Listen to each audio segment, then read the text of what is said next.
know what's really cool with the road trip, which I sorted? I'm the one who got it all together because I'm the one who's got all the vibe to make these things happen. You're always in America, like, living it up. But the fact is, it's one of the things that I worry about most in my life at the moment is the Maggio and how he's getting on. And it's nice, man, we're going up to Stoke. Yeah, and plus now, Stoke, obviously, because my grandson's there. One of my favourite teams in the whole world. I love Stoke. Yeah, I support that. I love Stoke, I follow them on Instagram. I love Stoke, man. I love Stoke.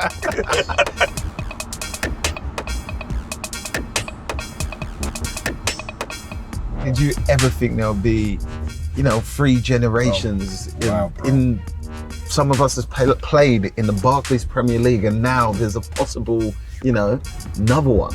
You know something? I think about it all the time. Pressure of a granddad, a dad, an uncle, all playing in the Premier League. Dad, granddad won the Premier League, and now people are looking at him, seeing what's happening with him. I'm more on the positive side of it. I've just told him the same thing you told me. Don't worry about the pressure. We are different players. You'll create your own paths, and it's the same thing I've told him. One of the things that I think about all the time is the racism side of it. That worries me more than anything else with him, because I've had it, you've had it, and we've got a generation, so 3 generations, are we all gonna have it? We're like the devil and the saint on the shoulder.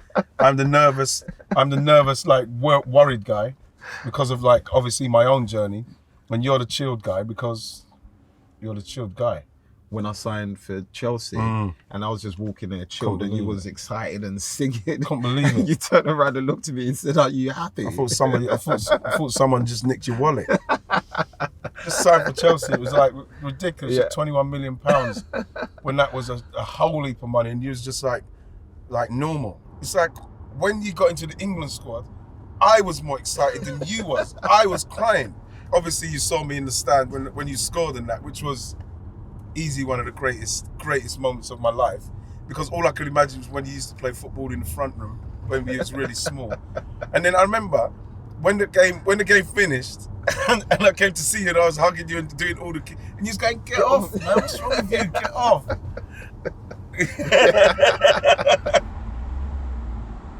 Okay, we're here, bro. Wow, man. This is nice, isn't it? Yeah, man. I love coming to training grounds. It looks so good, though. I love training grounds, man. I'm gonna say so. I'm gonna act like I'm really cool and that, like I'm not excited.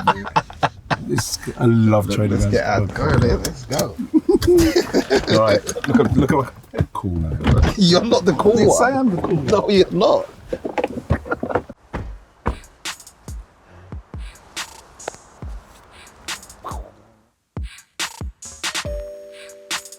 The difference with him, Sean, is that, remember, when I was watching you, you lot weren't in a professional state of mind. He's been training with, like, top players since he was 9. Crossing drills. I didn't mind them, but, sometimes I just wanted to be in there, like, scoring the goals as well. Decent ball. Yeah, let me get it.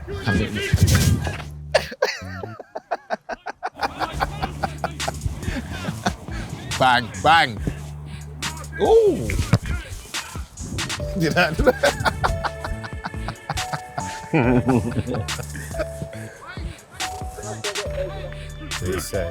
He's got to just put it in. Great ball. Great ball. Look, go. Go. Go, don't pass now. Left foot, here it is.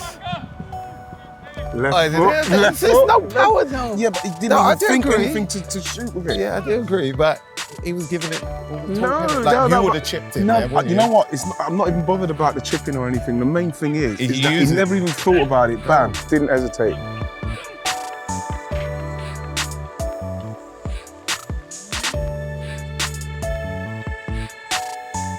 You go and do your stuff. We're gonna get a hot chocolate or something. Cool. Was that a good session?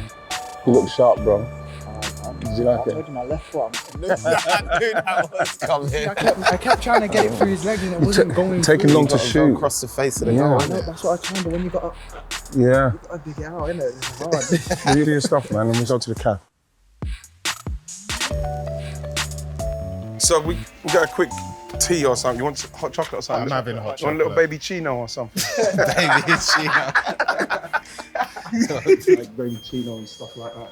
So we can do that now. Come. Yeah. What's it?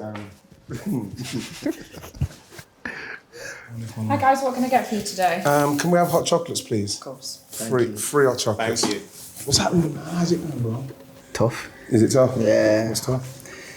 Transition from City to Stoke, innit? It's easy though, innit? At City, they would tell you. Oh, man. Thank you. Come on. Thank you. The pre-season looked good, man. When you FaceTime me, you lot looked happy, man. You scored, didn't it? Yeah. Was it good being with the first team? Yeah, it was good, man. It was good. But, you know, just coming back into normal training with the 23s, it deflated me a little bit. But all the season, it was a good season overall. Frustration. Yeah, just frustration of, you know, bouncing with the first team to bouncing back 23s. But that's a big move, though, isn't it? Yeah, it's a massive move. But like for me, I wouldn't say an experience on that level that early. But when I was at Forest, like I was doing paper round to get up there. Then went for the last trial. They said they was happy. I was with your nan, my mum, and on the way back, they just turned around after saying, yeah, they're going to give me the contract. On the train down, they turned around and said, sorry, we've kind of changed our mind. You're basically too small, not good enough. Wow. A few years later, the managers changed at City. It was Steve Wigley. Yes. Yeah, and he was part of the Heart Forest. Syndicate that released me. So all through training, Robbie Fowler and Steve McManaman would run past him and be like, bet you're devastated now, right? So there is always, for me, a time that it comes back around and your football does all the talking. Are you scoring in training? Because if you're not scoring in training, all of a sudden it doesn't just happen. I'm the best player in training. Seriously? I'm scoring in training. See, I'll take that confidence. Yeah, you got your granddad's confidence. It's weird actually because obviously I idolised you. You're my dad. And I saw what you done on the big stage, this type of finishes. Couldn't match the celebrations though. But in my position, I think Paul Merson always like stood out for me because I used to watch Arsenal. He could just cross the ball with his left foot from literally anywhere on the pitch. You know, it's for me, obviously Cyril Regis, it was a time more about visual representation, seeing somebody that looked like you and come from the same kind of area there. Him, Laurie Cunningham, obviously David Rocastle. Because again, people underestimate the amount of skill that David had, not just because he came off of our estate and stuff like that, and we knew him and he was my friend, but like he was an unbelievable player. Seeing black players playing at the highest level. Out to Cunningham. Booing of the black players. Before you saw them, man, you're thinking this isn't going to be possible. Yeah.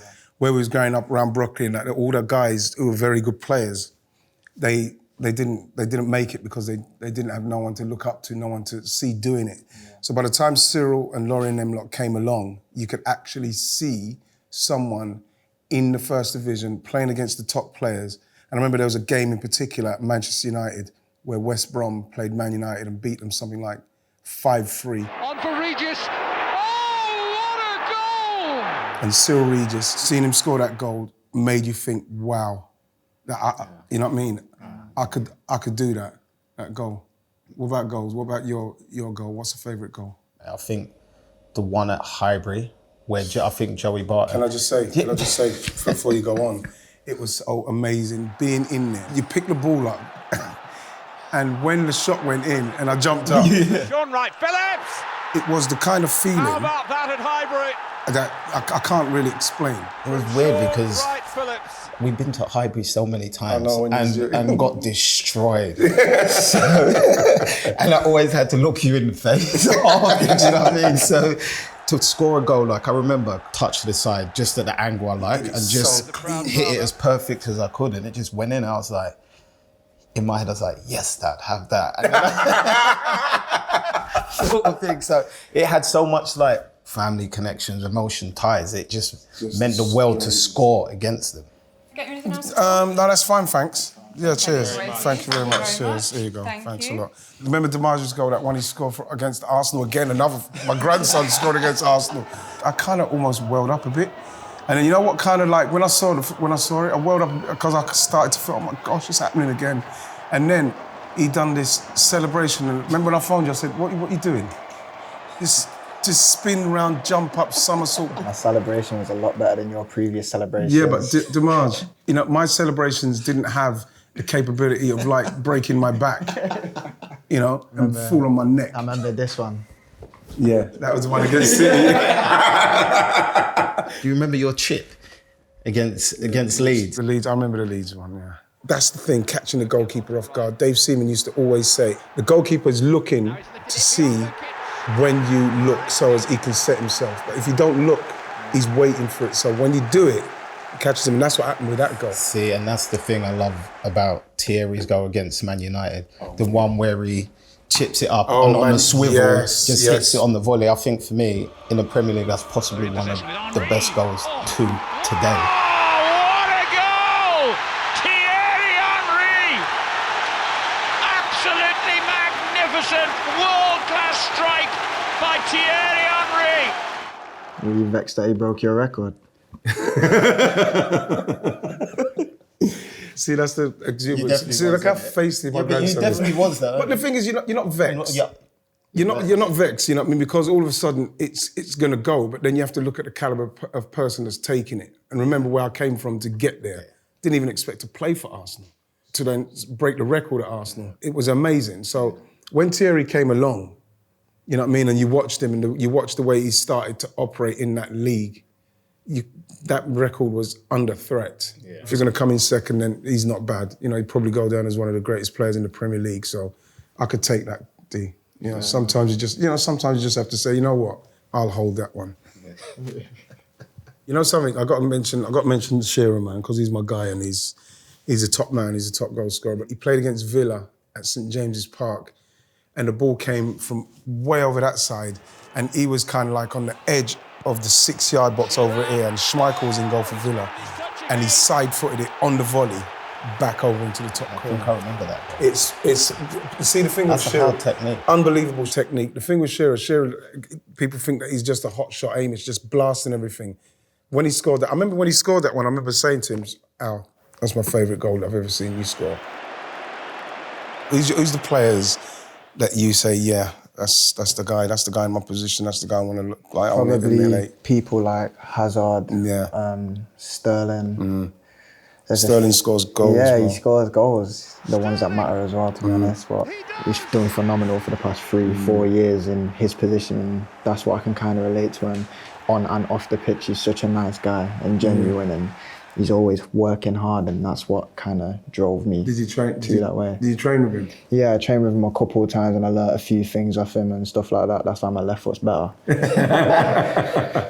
Especially with someone like Raheem and what he done, he literally changed the way people think about how you have to write about even black players and that. Yeah. Definitely. Massive, massive change, you know, in what he done, Marcus Rashford and what he's done. They've done so much for, in a way, that the black players, because of I wouldn't say abuse, but the stick they've got away from the game, which in some ways, in a lot of ways, they don't deserve. But the maturity they've showed for like players in your year and younger is that just keep pushing and keep working hard and try and block it out. But with social media presence, it's so hard.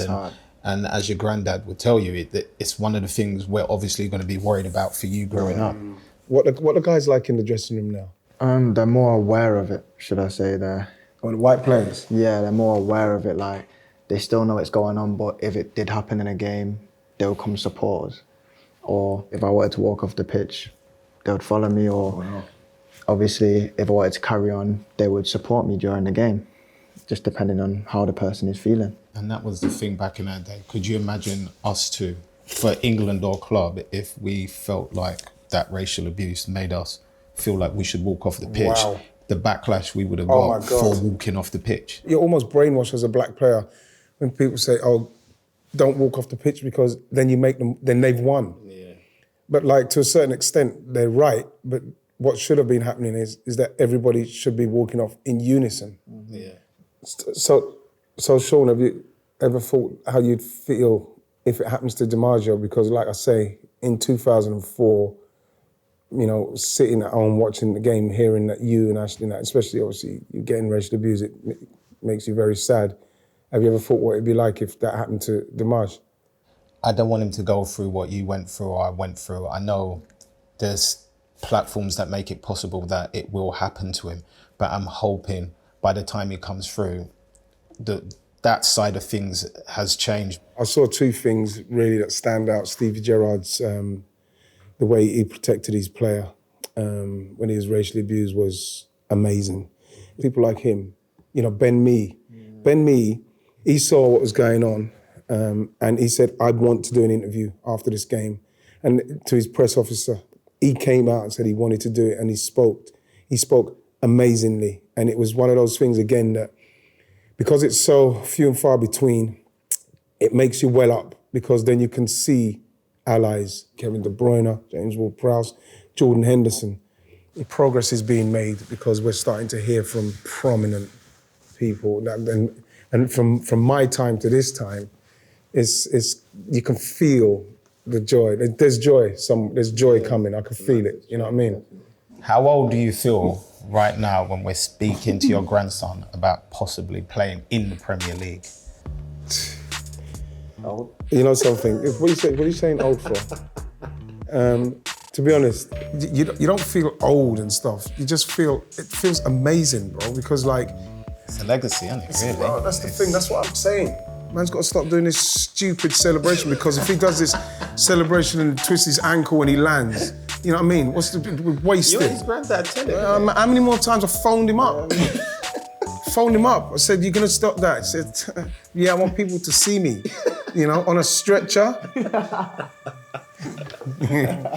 Listen, score the goals. Just please help me with that celebration. Yeah, I will do next time, man. We got to chip, bro. We got to get back.